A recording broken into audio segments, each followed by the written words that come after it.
ওম শান্তি। আজ আমাদের দ্বিতীয় দিন। আজ আমাদের টপিক ঈশ্বরকে। আমরা ছোট থেকেই কোনো না কোনো দেবদেবীর পুজো করে আসি। সেটা লক্ষ্মীনারায়ণ হতে পারে, মা সরস্বতী, যে কোনো কিছু। কিন্তু তারপরও আমার আর তার মধ্যে ঠিক একটা সম্পর্ক তৈরি হয় না। অর্থাৎ আমার যেন মনে হয় সে আদৌ আছে তো, নাকি এমনি কিছু। এটা কেন হয়? অথচ আমার যখন যে কোনো সমস্যা হয় বা আমি যে কোনো বিপদে পড়ি, আমি তার আগে যাই, আমি তাকে বলি আমার মনের কথা। কিন্তু তারপরও ঠিক একটা সম্পর্ক তৈরি হয় না। এর কারণ কি? আমাদের যখন কোনো সমস্যা হয়, সেটা আমি যখন কোনো মানুষকে, সে আমার মা, বাবা, বন্ধু বান্ধব, যে কেউ হোক, আমি যখন তাকে বলি, সে তারপর আমাকে কিছু একটা উপদেশ দেয়, অর্থাৎ তার থেকে একটা উত্তর আসে। কিন্তু যখন সেই কথাটাই আমি ঈশ্বরের কাছে গিয়ে বলি, আমি আমার কথাটা তাকে বলি, কিন্তু তারপর আমি সেখান থেকে চলে যাই। অর্থাৎ সেখান থেকে আর কোনো উত্তর আসে না। একটা সম্পর্ক কখন তৈরি হয়? যখন সেটা দুটো দিক থেকেই হয়। অর্থাৎ আমি তাকে কিছু বলবো, সে আমাকে কোনো উত্তর দেবে, তখন তৈরি হয় একটা সম্পর্ক। আমরা অনেকেই ঈশ্বরের কাছে প্রার্থনা করি। সেটা হনুমান চালিসা হতে পারে, গায়ত্রী মন্ত্র হতে পারে, বা আমরা যেখান থেকে দীক্ষা নিই, যে কোনো কিছু হতে পারে। কিন্তু তখন কি হয়? অর্থাৎ আমরা কিছু একটা পড়ি, কিন্তু সেখানে যেগুলো লেখা থাকে, সেই লেখাটা কার? বা সেখানে যে মনের ভাবটা প্রকাশ পেয়েছে, সেটা কার? সেটা যে লিখেছে তার। অর্থাৎ এখানে আমি পড়ছি, কিন্তু সেখানে আমার মনের কোনো ভাব নেই। তাহলে সম্পর্ক কী করে তৈরি হবে? প্রথম কিছুদিন আমি সেটা যখন পড়ব, হয়তো সেখান থেকে আমি একটা শক্তি পাবো। তার কারণ কি? প্রথম কিছুদিন আমি যখন সেটা পড়ব, আমার মন সমস্ত ব্যর্থ চিন্তা ভাবনা ছেড়ে ঠিক সেই দিকে কনসেন্ট্রেট করব। অর্থাৎ সেই শব্দগুলোকে আমি কী করে উচ্চারণ করব, সেগুলোকে কী করে একদম ঠিকভাবে পড়ব, সেই দিকে কনসেন্ট্রেট করব। অর্থাৎ আমার মন তখন কোনো ব্যর্থ কথাই ভাববে না। ফলে কি হবে? কিছুক্ষণের জন্য হলেও আমার মন শান্ত হবে, আর আমি সেটা পড়ার পর অনুভব করব যে হ্যাঁ, আমার মধ্যে একটা শক্তি এলো। কিন্তু যখন কিছুদিন যাবে, তারপর যখন সেটা আমার মুখস্থ হয়ে দাঁড়াবে, তখন আমার মুখ হয়তো সেই কথাগুলোকেই আওড়াবে, কিন্তু আমার মন, সে হয়তো ভাববে এরপর আমাকে কি করতে হবে, বা আমার দেরি হয়ে গেল, এরপর আমার এই কাজ আছে। অর্থাৎ আমার মন আর সেখানে কনসেন্ট্রেট করবে না, এবং কিছুদিন পর থেকে সেখান থেকে আমি আর কোনো শক্তি পাবো না। এরপর আমার আস্তে আস্তে মনে হতে লাগবে হয়তো ঈশ্বর বলে কিছুই নেই, কারণ আমি তো তার সাথে কথা বলছি, কিন্তু সে তো আমাকে কোনো উত্তর দিচ্ছে না। রাজযোগা মেডিটেশন আমাদেরকে শেখায় আমি তার সাথে কি করে সম্পর্ক স্থাপন করব। আর কখন আমার তার সাথে সম্পর্ক তৈরি হবে? যখন আমি জানবো সে কে, কোথায় থাকে, তাকে কেমন দেখতে, বা তার কর্তব্য কী কী। আমরা আগের দিন জেনেছিলাম আমি কে? আমি আত্মা, আমার ভ্রুকুটির মাঝখানে বসে আছে। কিন্তু এই আত্মা, সকল আত্মা কিন্তু সমান হয় না। অর্থাৎ তাদের মধ্যেও কিন্তু কিছু ভাগ আছে। যেমন প্রথমেই আসে মহাত্মা, অর্থাৎ মহান আত্মা যারা, যেমন স্বামীজি, রামকৃষ্ণ, এনারা পৃথিবীতে এসে নিজের কর্মের দ্বারা নিজের মহানতার পরিচয় দিয়ে গেছেন। অর্থাৎ তাদের কর্ম, চিন্তা, ভাবনা সমস্ত কিছু কিন্তু অত্যন্ত মহান ছিল। তাদেরকেই আমরা মহান আত্মা বলি। এরপর আসে যারা ধর্মাত্মা, অর্থাৎ এনারা কিন্তু বিভিন্ন সময় এসেছেন এবং বিভিন্ন ধর্মের স্থাপন করে গেছেন। এনাদেরকে আমরা বলি ধর্মাত্মা। এরপর আসে দেবাত্মা, অর্থাৎ আমরা যে মন্দিরে যাই, সেখানে আমরা যে দেবদেবীদেরকে দেখি তাদেরকে কেন দেবতা বলা হয়? অর্থাৎ তাদের মধ্যে দেবী গুণ আছে, তাই আমরা তাদেরকে দেবতা বলি। কিন্তু দেবাত্মা অর্থাৎ তাদেরও আত্মা এবং একটা বডি আছে। আমি যেমন আত্মা, আমি আমার ভ্রুকুটির মাঝখানে বসে আমার সমগ্র দেহকে চালনা করছি, অর্থাৎ আমার দেহ আছে। দেবাত্মাও সেম, অর্থাৎ তাদের আত্মার মধ্যে সমস্ত দেবী গুণ আছে, কিন্তু তারা একজন বডিতে থাকে, তাই তাদেরকে আমরা বলি দেবাত্মা। এরপর আসে পরমাত্মা। কথাটাতেই আছে পরম প্লাস আত্মা, দুটো শব্দ যখন মিলিত হয় তখন আসে পরমাত্মা। পরম মানে কি? অর্থাৎ যে হচ্ছে হাইয়েস্ট, সব থেকে উচ্চ, অর্থাৎ মহাত্মা, দেবাত্মা, ধর্মাত্মা, সবার থেকে উপরে যিনি, অর্থাৎ আমার আত্মার থেকে উঁচু যিনি, তিনি হচ্ছে পরমাত্মা। আজকে আমরা কোর্সে এটাই জানি যে পরমাত্মা কে। পরমাত্মার কথা যখনই আসে, প্রথমে আমরা যখন দেখি আমাদের মধ্যে কিন্তু তাকে নিয়ে কিছু ভুল ধারণা আছে। অর্থাৎ প্রথম যে ভুল ধারণা সেটা হচ্ছে আত্মাই হচ্ছে পরমাত্মা। এই কথাটা আমরা অনেক জায়গাতেই শুনি যে যেটা আত্মা সেটাই পরমাত্মা। কিন্তু আমি যদি আমার মনকে জিজ্ঞাসা করি যে পরমাত্মা কেমন, বা ঈশ্বর আমি কাকে বলি, বা সে কেমন হতে পারে, আমার মন কি উত্তর দেয়? যে যার সমস্ত কর্ম পারফেক্ট, অর্থাৎ তার মধ্যে সমস্ত গুণ একদম 100% থাকবে। কিন্তু আজ আমাদের সমাজের যা অবস্থা, বা আমি যদি আমার নিজেকেই দেখি, আমার মধ্যে কি সমস্ত গুণ আছে? বা আমার সমস্ত কর্ম কি একদম পারফেক্ট হয়? না। অর্থাৎ আত্মা কখনোই পরমাত্মা নয়। এই কথাটা কেন চলে আসে যে সকল মানুষের মধ্যেই আছে ভগবান? এর কারণ কি? কারণ আমরা যাতে কোনো মানুষের সাথে খারাপ ব্যবহার করার আগে বা কাউকে কষ্ট দেওয়ার আগে এই কথাটা আমরা ভাবি, অর্থাৎ আমি যেন কারোর সাথে কখনো কোনো খারাপ কাজ না করি, সেই অর্থে এই কথাটাকে ব্যবহার করা হয় যে সকল মানুষের মধ্যেই আছে ভগবান।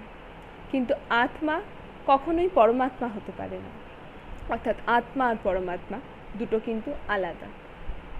এরপর যে ভুল ধারণাটা আমাদের মধ্যে আসে সেটা হচ্ছে পরমাত্মা হচ্ছে সর্বব্যাপী, অর্থাৎ একটা গাছপালা, বাড়ি ঘর বা কোনো পাথর, সব কিছুর মধ্যেই পরমাত্মা আছে।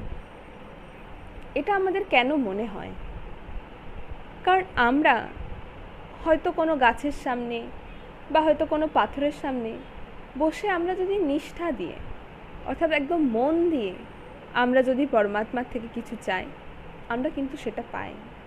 সেটা আমার ঘরের মন্দিরে হতে পারে, বা অন্য কোনো মন্দিরে হতে পারে, বা কোনো পাথরের সামনেও হতে পারে, কিন্তু সেটা আমরা পাই, অর্থাৎ আমরা সেটা নিতে পারি। সেই জন্য আমাদের মধ্যে কি বিশ্বাসটা তৈরি হয় যে সমস্ত কিছুর মধ্যেই রয়েছে পরমাত্মা। এরপর যে ভুল ধারণাটা আসে সেটা হচ্ছে ব্রহ্মাণ্ডই হচ্ছে পরমাত্মা, অর্থাৎ এই যে আমরা আশেপাশে যে বিশ্ব ব্রহ্মাণ্ড যা দেখছি সেটাই হচ্ছে পরমাত্মা। এটাও কিন্তু ঠিক নয়। এরপর কি আসে? অর্থাৎ পরমাত্মা হচ্ছে আকারী, অর্থাৎ তার একটা আমাদেরই মতো কোনো দেহ থাকবে বা কিছু একটা থাকবে, অর্থাৎ তার কোনো আকার থাকবে, কিন্তু সেটাও না। আর এরপর যখন আমরা কোনো কিছু দিয়েই তাকে মিলিয়ে উঠতে পারি না, আমরা বলি হয়তো ঈশ্বর নেই, অর্থাৎ পরমাত্মা বলেই কিছু নেই, তখন আমরা বলি। সকল ধর্মেই যেহেতু ঈশ্বরকে আলাদা আলাদা নামে চেনা হয়, অর্থাৎ মুসলিম তাকে আল্লাহ বলে, খ্রিশ্চান তাকে গড বলে, আমরা হিন্দুরা তাকে ঈশ্বর বলি, অর্থাৎ সবাই আমরা আলাদা আলাদা নামে চিনি। আর তাই আমাদের মধ্যে এই প্রশ্নটা আসে যে এরা কি সবাই আলাদা নাকি সবাই এক? অর্থাৎ আমি পরমাত্মা বা ঈশ্বর বলবো কাকে? তার নিশ্চয়ই কিছু ক্রাইটেরিয়া থাকবে, অর্থাৎ এইগুলো যখন ফুলফিল হবে, তখনই আমি তাকে পরমাত্মা বলতে পারব। আর তার মধ্যে প্রথম কি আসে, যে সকল ধর্মে অর্থাৎ সব ধর্ম তাকে মানবে। একজন হিন্দু যদি বলে যে কৃষ্ণই ভগবান, একজন মুসলিম সেটা মানে না। যখন একজন মুসলিম আমাদেরকে বলে যে আল্লাহই ঈশ্বর, আমরা সেটা মানি না। অর্থাৎ যাকে সকল ধর্মের মানুষ সমানভাবে মানবে তাকেই আমি কিন্তু বলতে পারবো পরমাত্মা।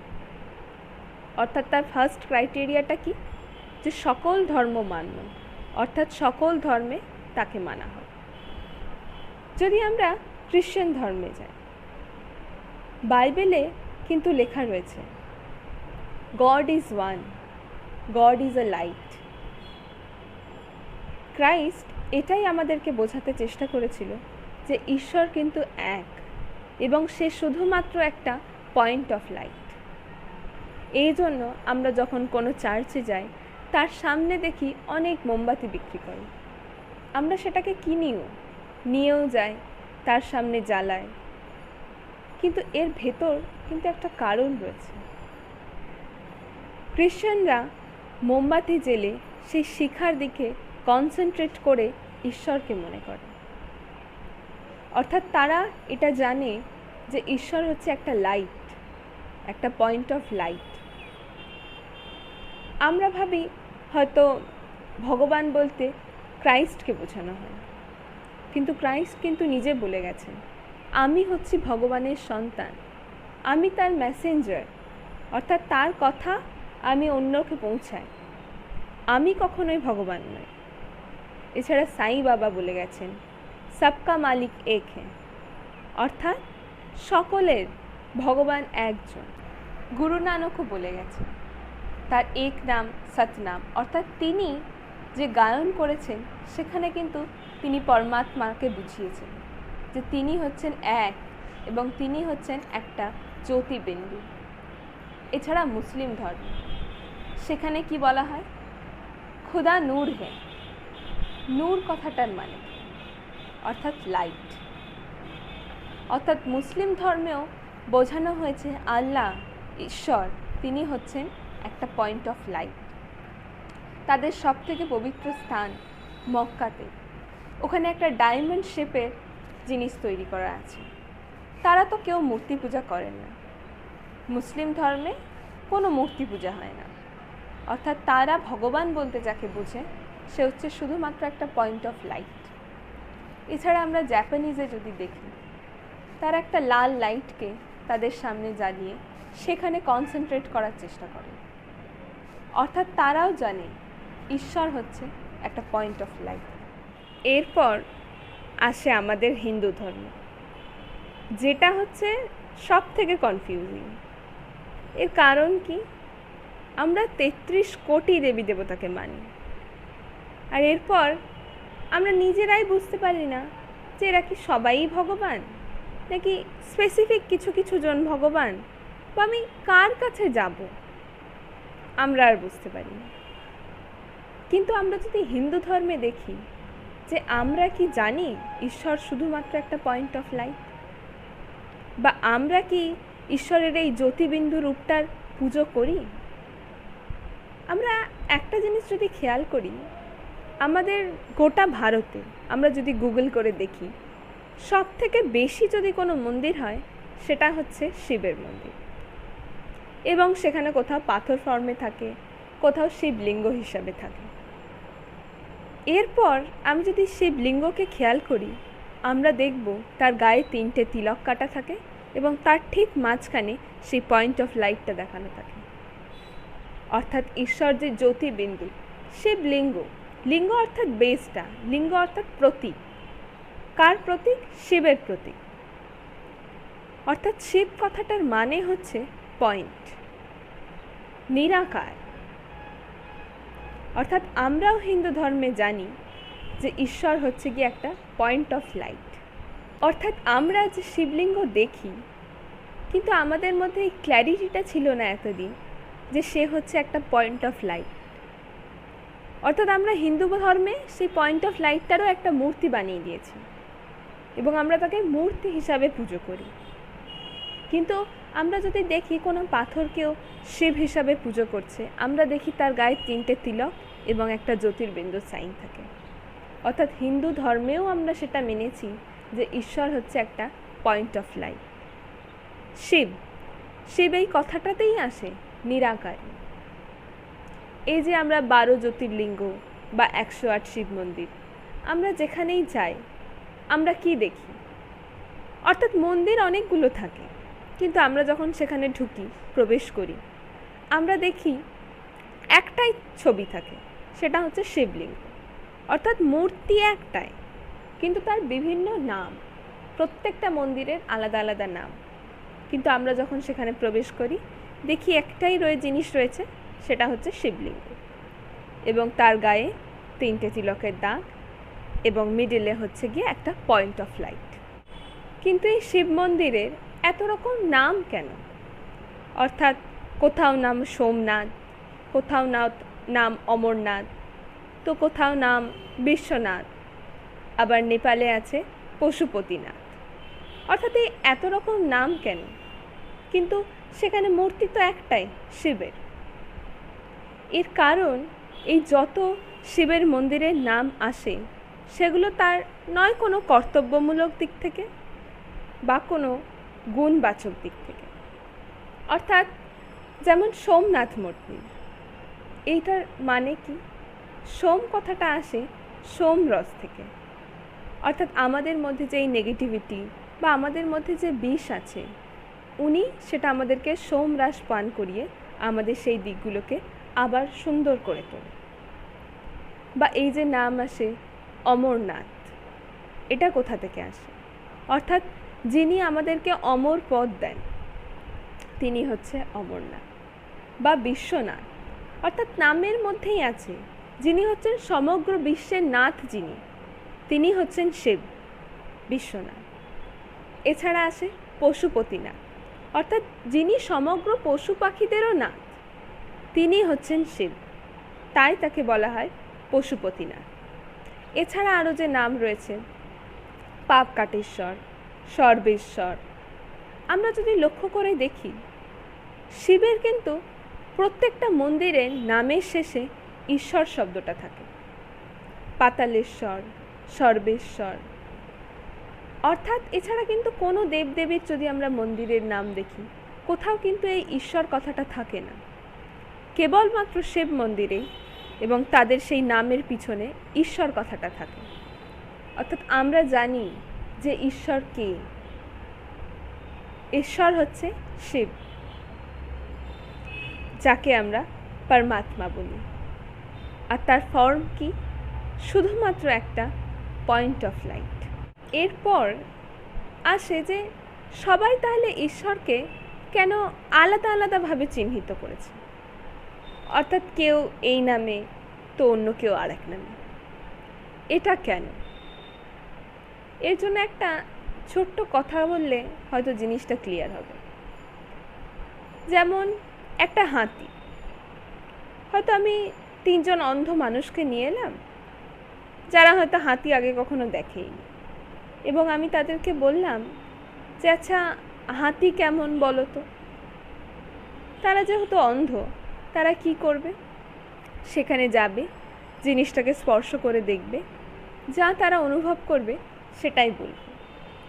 এবার 3 জন ব্যক্তি, হয়তো একজন কেউ হাতির লেজটা স্পর্শ করে দেখেছে, হয়তো দ্বিতীয় জন হাতির পাটা স্পর্শ করে দেখেছে, আর তৃতীয় জন হয়তো হাতির কানটা স্পর্শ করে দেখেছে। এরপর আমি যখন তাকে জিজ্ঞেস করব যে আচ্ছা বলো তো হাতি কেমন, 3 জন আমাকে কি উত্তর দেবে? একজন আমাকে বলবে হাতি একদম সরু সুতোর মতো, অর্থাৎ সে লেজটা স্পর্শ করেছে। দ্বিতীয় জন আমাকে কি বলবে?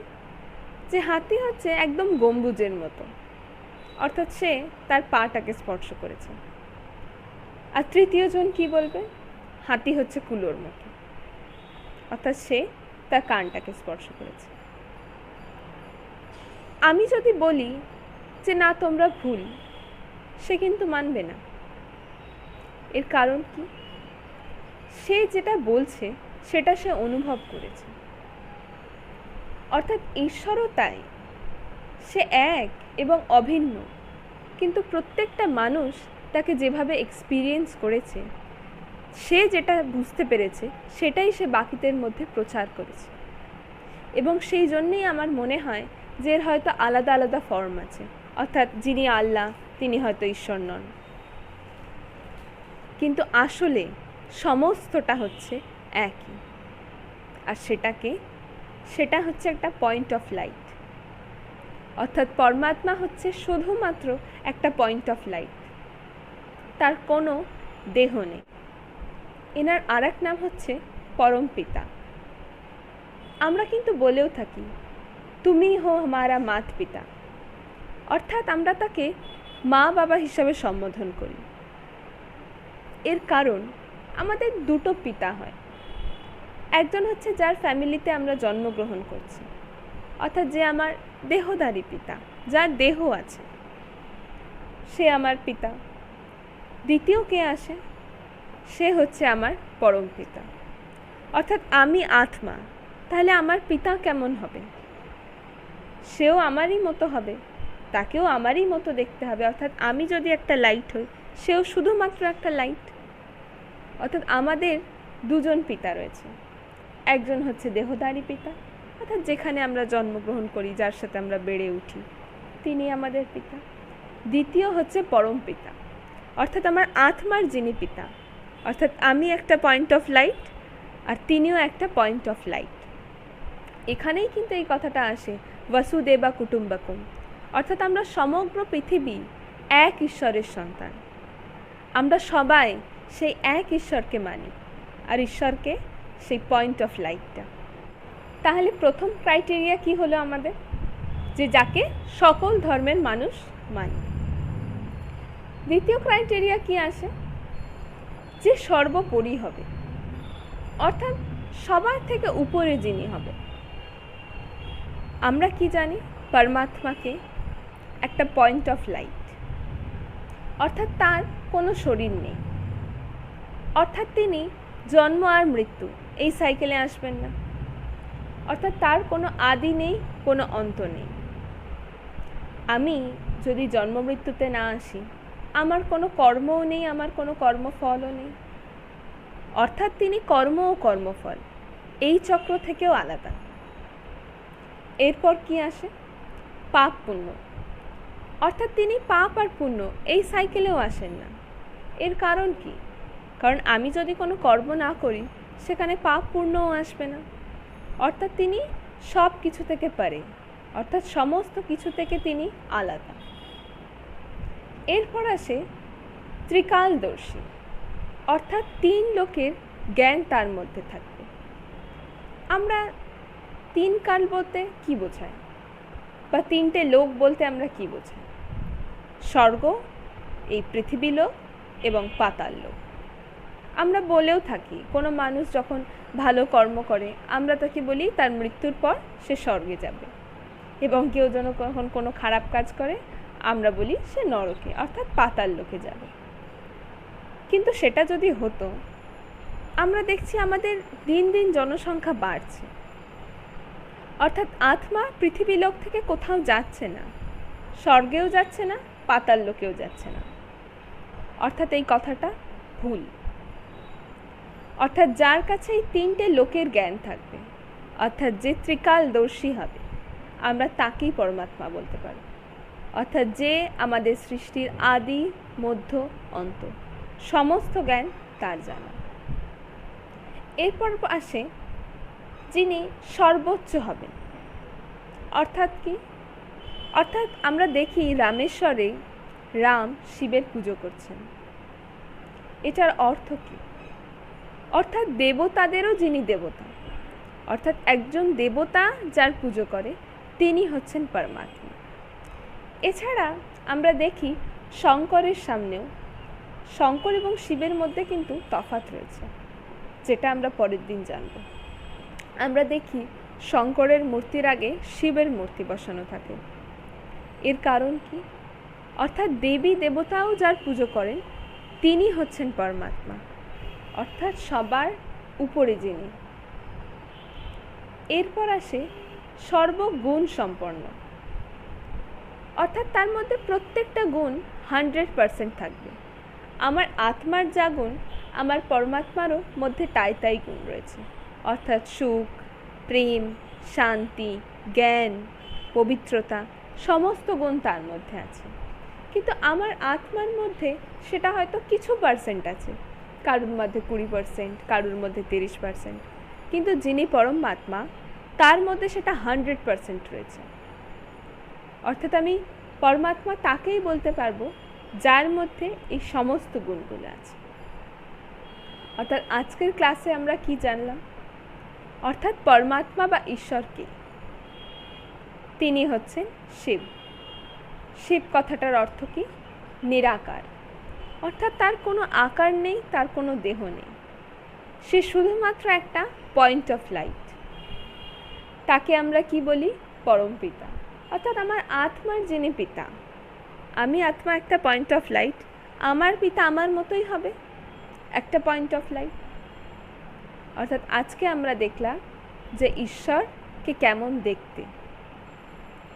কালকে আমরা জানব যে তিনি কোথায় থাকি।